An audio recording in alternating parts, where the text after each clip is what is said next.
Hello, class. This is Mr. Wessendorf, and I am your sixth grade science teacher this year. Just want to welcome you to, distance learning for the 2021 school year. I am in our classroom, all brand new, renovated right now, waiting for you guys to stop by and be part of the class, and hopefully that'll be sooner than later. I want to take this opportunity here to introduce myself a little bit. And so here you can see me here, if this works. There we go. This is me, picture and video-wise. You can see I began teaching in the fall of 1993. And so that's 27 years ago. So I'm one of the older guys here on the teaching staff here. I began in this school district in the fall of 1994, and I taught at Moreland Elementary in third grade. That was my first experience here in 197, and obviously I've stayed here ever since. And I'm one of the original Heritage staff members, because when this building opened in the fall of 1997, I was on that staff, and I've been here ever since. So a lot of good times here at Heritage, and looking forward to you coming in and my opportunity to work with you and create a great learning experience for you here at Heritage, which happens every year. My family and some interests of mine: I have a wife, Allison, and we've been married since 1997. I have one daughter, and she is a sophomore in high school. We enjoy getting outdoors and camping and bonfires and s'mores and all those things that kind of go with it. Also hanging out with family and friends, which was maybe limited this year with COVID, but definitely look to do it either virtually or getting together in a responsible way this year. Also enjoy fishing, getting outdoors, doing that stuff, going for a hike, but also doing some home improvement projects, indoors and outdoors, like landscaping projects and gardens, and also indoors. I'm always looking to fix up the home that I live in and so on. And I'm also a Minnesota sports fan, so Skol Vikings and Let's Go Twins, right? Hopefully they can have great years this year. Looking ahead here to science in sixth grade, it's going to be a little different here. Obviously, we're going to be starting with distance learning and hopefully get to a hybrid here before the end of the first quarter. But to begin the year, right, we're going to start with some inquiry activities, some, might be some observation practice, measurement practice, vocabulary practice, just kind of learning how to use the systems that we'll use here in sixth grade. And get you guys all set up. I know it's going to be new for all of us, right? And there might be some glitches along the way, but we're going to start simple, kind of build as we go, and hopefully gain that momentum as we go through the school year this year. There will be a textbook pickup coming up here next week, our September 15th from 4:30 to 6:30, and then Wednesday, September 16th from 10 a.m. till 1 p.m., and then obviously on Thursday, September 17th, from 4:30 to 6:30. I will have two textbooks available for you. They will look like this.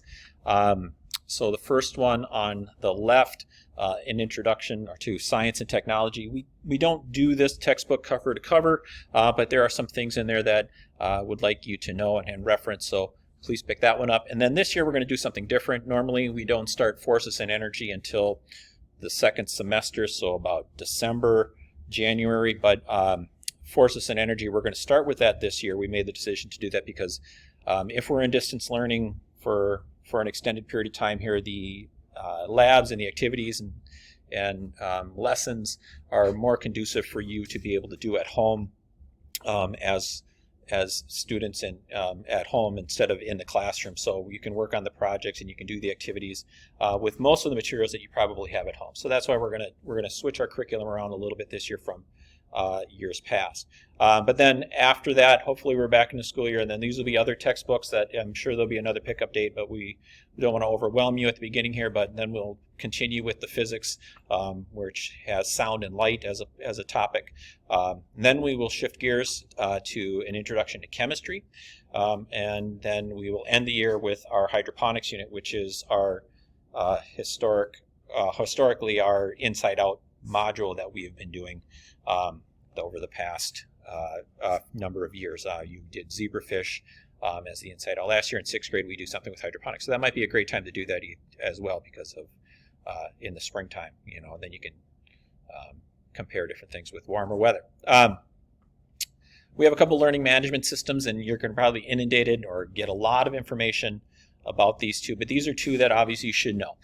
Canvas, that is where you will see assignments and announcements that will be posted there. You'll have a homeroom course as well as a course for every one of your classes. That is just like in the past. If you're new to the school and you haven't used Canvas, I know there will be some information sent out by the district that will, or the school, that will help guide you through those through that system, and we will walk you through too. But that is where you need to log in every day, right, to look for this course, and your assignments and different announcements that I'll post will be there.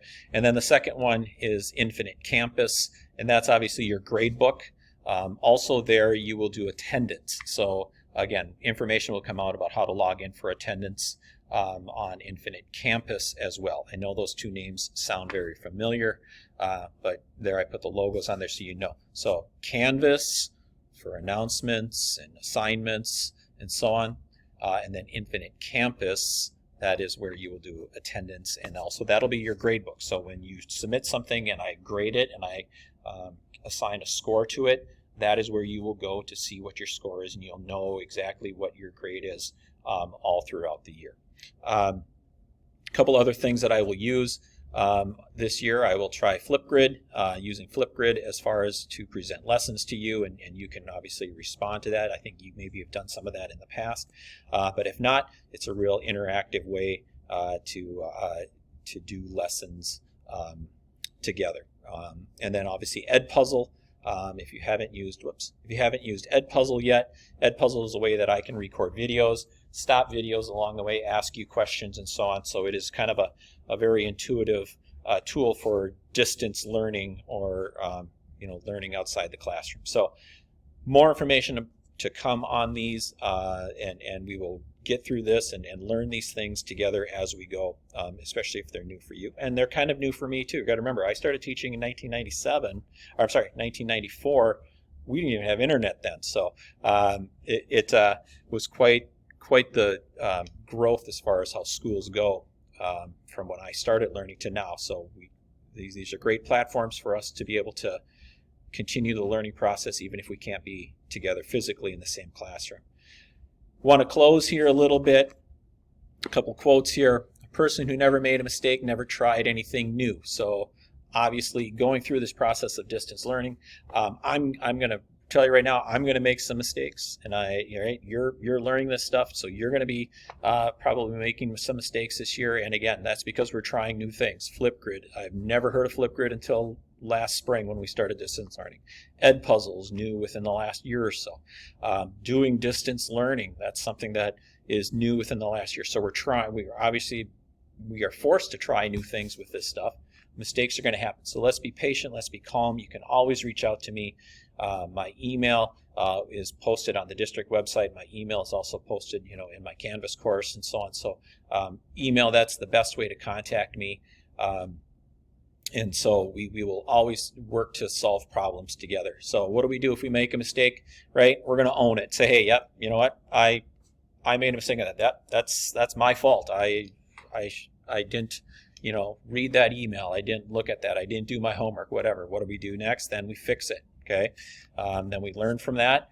Then obviously after that we will move on, right? And we've learned from a mistake that we made, and now we need to move on. We're not going to dwell on that mistake, as part of a thing that's going to prevent us from wanting to learn more. So with that said, look forward to seeing you digitally, right, when we log in, or virtually, and then I also look forward to seeing you in the classroom when we get back to hybrid learning, and then hopefully before the school year ends, we are all back here learning together. So with that, let's make it a great year. Thanks.